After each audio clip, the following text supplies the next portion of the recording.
শিক্ষাগুৰুসকল, আজি আমি নিষ্ঠা কোৰ্চৰ 7th কোৰ্চ ASFLN প্ৰাথমিক শ্ৰেণীসমূহত বহুভাষিক শিক্ষা কোৰ্চটোৰ উত্তৰসমূহ আলোচনা কৰিবলৈ লৈছোঁ।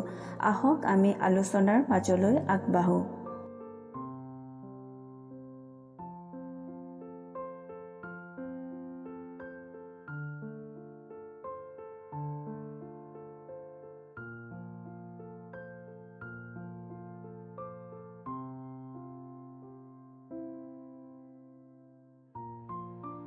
এই পাঠ্যক্ৰমৰ শিকনৰ সাৰাংশ দিয়াৰ বাবে নিম্নলিখিত কোনটো সৰ্বশ্ৰেষ্ঠ বিবৃতি? ইয়াৰ শুদ্ধ উত্তৰটো হ'ব যিবোৰ ক্ষেত্ৰত শিশুৰ ভাষাৰ সঠিক উপায়েৰে নিৰ্দেশনাৰ।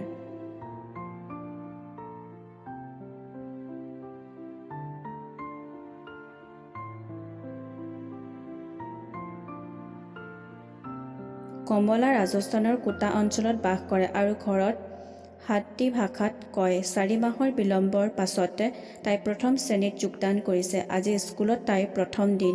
আপুনি কি কৰিব যাতে তাইৰ শ্ৰেণীকোঠাত সহজ অনুভৱ কৰে? ইয়াৰ শুদ্ধ উত্তৰটো হ'ব মই অনানুষ্ঠানিকভাৱে তাইৰ সৈতে হাদোতিত সৰু সুৰা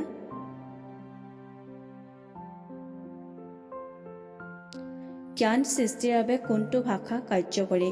ইয়াৰ শুদ্ধ উত্তৰটো হ'ব চিনাকি ভাষা।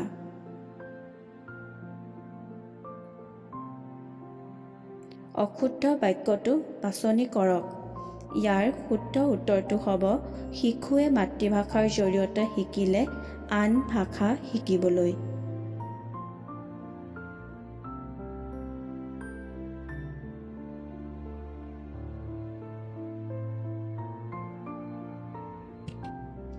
ভাষিক সংখ্যালঘু গোটৰ শিশুসকলক শিক্ষাৰ প্ৰাথমিক পৰ্যায়ত মাতৃভাষাত নিৰ্দেশনাৰ বাবে পৰ্যাপ্ত সুবিধা প্ৰদান কৰাটো ৰাজ্যৰ প্ৰতিখন ৰাজ্য আৰু প্ৰতিটো স্থানীয় কৰ্তৃপক্ষৰ প্ৰচেষ্টা হ'ব।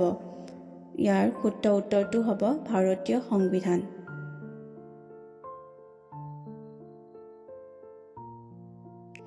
ভাষা শিক্ষাৰ সৈতে সম্পৰ্কিত এটা পৌৰাণিক কাহিনী বাছনি কৰক।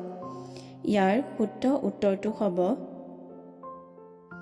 যিমান সোনকালে শিশুসকলক অচিনাকি ভাষাত পঢ়িবলৈ।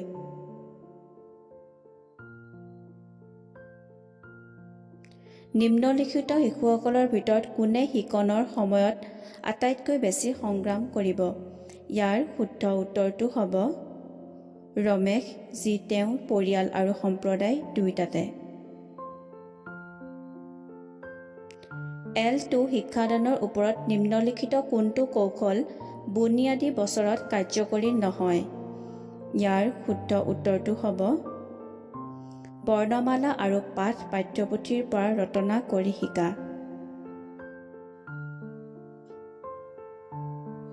কমলাজীয়ে দ্বিতীয় শ্ৰেণীৰ শিক্ষাৰ্থীক হিন্দী শিকাব বিচাৰে। তাই নিম্নলিখিত কোনটো কৌশল ব্যৱহাৰ কৰা উচিত? শুদ্ধ উত্তৰটো হ'ব শিক্ষাৰ্থীসকলৰ দ্বাৰা বোধগম্যতাৰ স্তৰ অনুসৰি হিন্দী।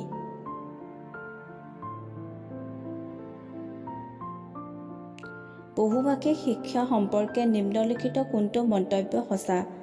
ইয়াৰ শুদ্ধ উত্তৰটো হ'ব নতুন অচিনাকি ভাষা শিকাৰ বাবে শিশুৰ ভাষাবোৰ।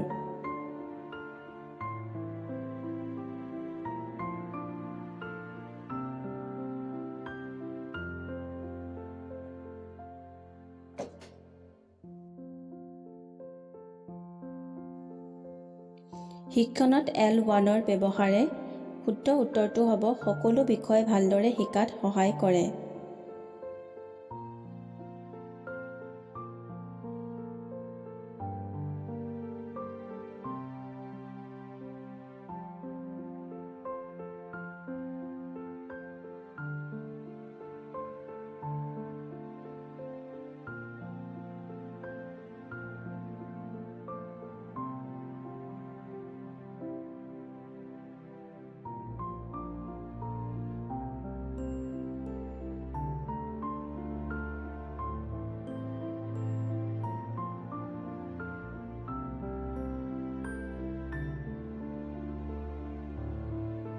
মাতৃভাষাৰ ব্যৱহাৰৰ বিষয়ে ৰাষ্ট্ৰীয় শিক্ষানীতি 2020 কি কয়?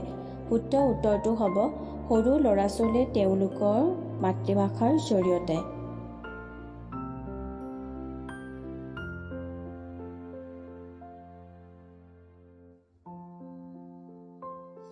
বহুভাষিক শিক্ষা সম্পৰ্কে নিম্নলিখিত কোনটো মন্তব্য সঁচা নহয়? শুদ্ধ উত্তৰটো হ'ব শ্ৰেণীকোঠাত বিভিন্ন ভাষা অন্তৰ্ভুক্ত কৰিলে শিক্ষাৰ্থীসকলৰ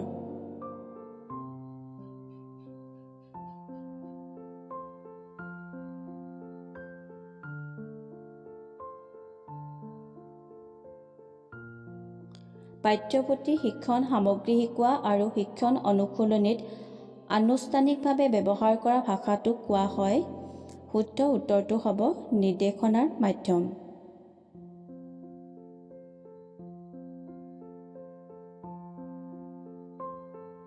নিম্নলিখিত কোনটো সঁচা? শুদ্ধ উত্তৰটো হ'ব বিভিন্ন ভাষাত দক্ষতা এক পাৰস্পৰিক নিৰ্ভৰশীল ধৰণে।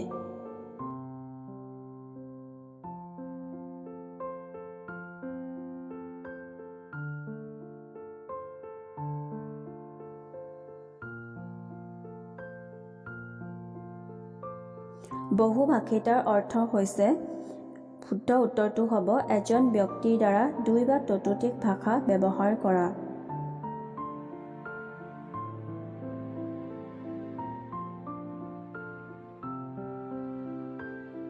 আমি আমাৰ দৈনন্দিন জীৱনত কেনেধৰণৰ ভাষা ব্যৱহাৰ কৰোঁ? শুদ্ধ উত্তৰটো হ'ব মিশ্ৰিত ভাষা।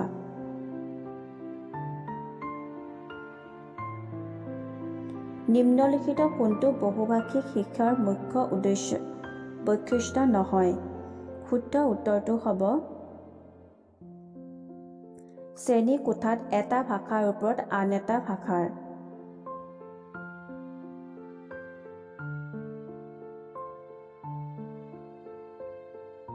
নিম্নলিখিত কোনটো বহুভাষিক শিক্ষাৰ লাভ নহয়? শুদ্ধ উত্তৰটো হ'ব প্ৰথম শ্ৰেণীৰ পৰা ইংৰাজীত কেনেদৰে পঢ়িব আৰু লিখিব।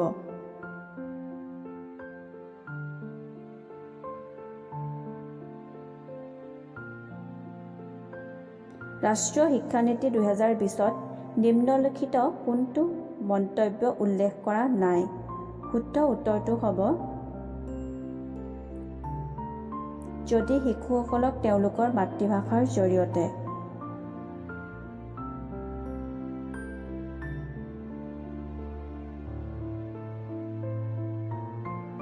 নিম্নলিখিত কোনটো দ্বিতীয় ভাষা শিকোৱাৰ মূল নীতি নহয়?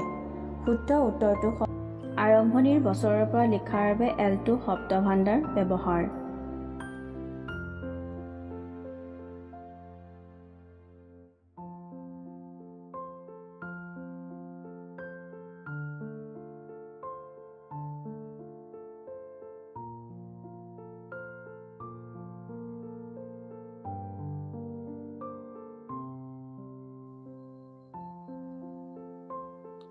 অশুদ্ধ মন্তব্য বাছনি কৰক। শুদ্ধ উত্তৰটো হ'ব মাতৃভাষাৰ জৰিয়তে শিকি শিশুৱে সকলো বিষয়।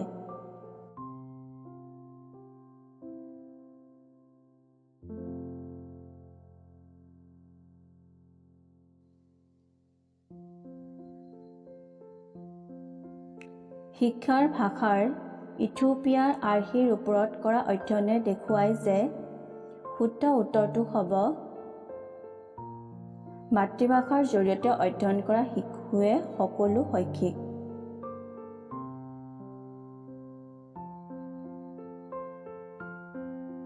প্ৰথম ভাষা L1 শব্দটোৰ অৰ্থ হৈছে শুদ্ধ উত্তৰটো হ'ব শিশুৱে বুজি পোৱা ভাষা।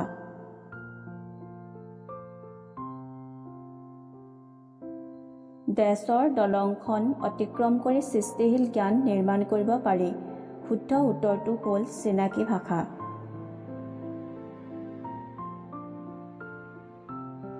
শিকন প্ৰক্ৰিয়াটো লাহে লাহে চিনাকিৰ পৰা অচিনাকিলৈ যাব লাগিব। এই ধাৰণাটো পোৱা যায়। শুদ্ধ উত্তৰটো হ'ব NCF 2005।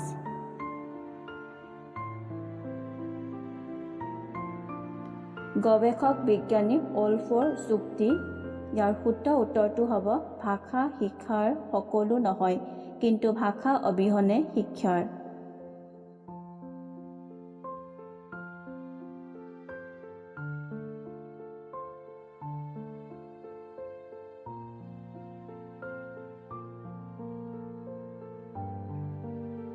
শিক্ষাৰ আধাৰিত বছৰবোৰত শিক্ষাৰ মাধ্যম শিশুৰ ঘৰুৱা ভাষা হ'ব লাগে, কিয়নো শুদ্ধ উত্তৰটো হ'ব ভাষা হৈছে সকলো বিষয়ৰ শিকন আৰু বুজাৰ আধাৰ।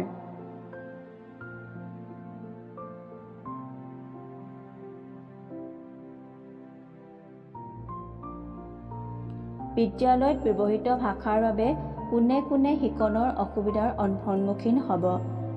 শুদ্ধ উত্তৰটো হ'ব ইংৰাজী মাধ্যমৰ বিদ্যালয়ত অধ্যয়ন কৰা শিশুৰ ঘৰত।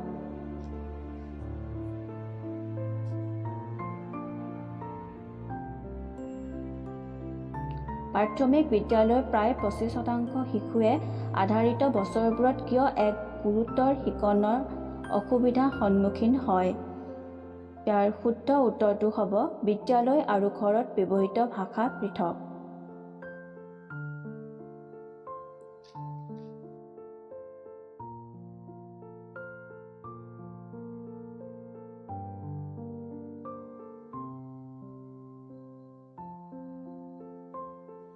ইউডাইছৰ মতে ভাৰতীয় বিদ্যালয়সমূহত শিক্ষাৰ মাধ্যম হিচাপে কিমানটা ভাষা ব্যৱহাৰ কৰা হয়? ইয়াৰ শুদ্ধ উত্তৰটো হ'ব 36।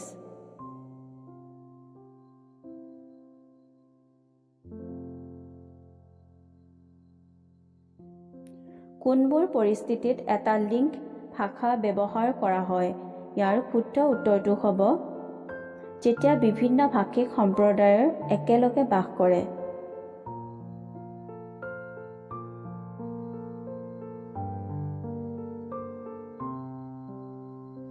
অসমৰ চাহ খেতিত কাম কৰা আদিবাসী সম্প্ৰদায়ৰ দ্বাৰা ব্যৱহৃত যোগাযোগৰ ভাষাক শুদ্ধ উত্তৰটো হ'ব সংযোগ ভাষা বুলি ক'ব পাৰি। এই পাঠ্যক্ৰমত ৱাৰ্লি চিত্ৰশিল্পৰ কাহিনী ৰখাৰ উদ্দেশ্য কি? শুদ্ধ উত্তৰটো হ'ব প্ৰয়োজন অনুসৰি একাধিক ভাষাত কথা কোৱাৰ সামৰ্থ্য। ভাৰতীয় লোকপিয়ল 2011 প্ৰতিষ্ঠা কৰিছিল যে শুদ্ধ উত্তৰটো হ'ব বেছিভাগ লোকে একাধিক ভাষা কয়।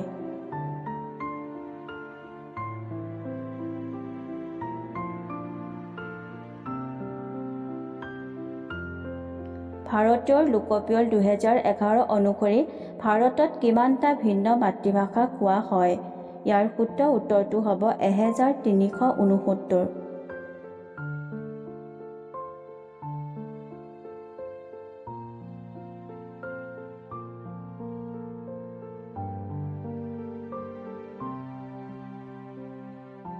ভাষা শিকাৰ উমৈহতীয়া অন্তৰ্নিহিত দক্ষতা অনুমানৰ প্ৰস্তাৱ কোনে দিছে? শুদ্ধ উত্তৰটো হ'ব জিম কামিন্স।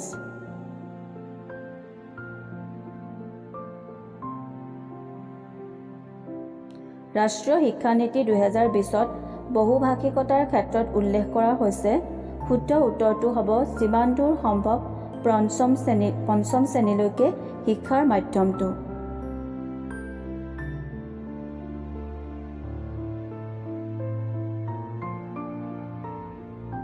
বুনিয়াদী সাক্ষৰতা আৰু সংখ্যা অভিযান সফলতাৰ বাবে এইটো প্ৰয়োজনীয়। শুদ্ধ উত্তৰটো হ'ব শিশুৰ বাবে পৰিচিত ভাষা ব্যৱহাৰ কৰা।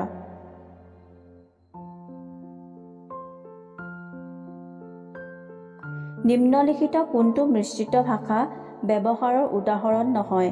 শুদ্ধ উত্তৰটো হ'ব শিক্ষকে এলটোত কথা কয় আৰু শিশুৱে এলটোত উত্তৰ দিয়ে।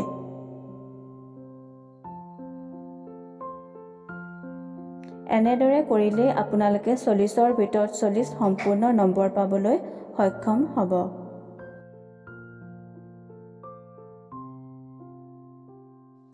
আজিলৈ ইয়াতেই সামৰা হৈছে। যদি ভিডিঅ'টো চাই ভাল লাগে লাইক কৰিব, লগৰ সহকৰ্মীসকলৰ লগত শ্বেয়াৰ কৰিব আৰু লগতে মোৰ চেনেলটো ছাবস্ক্ৰাইব কৰি দিব।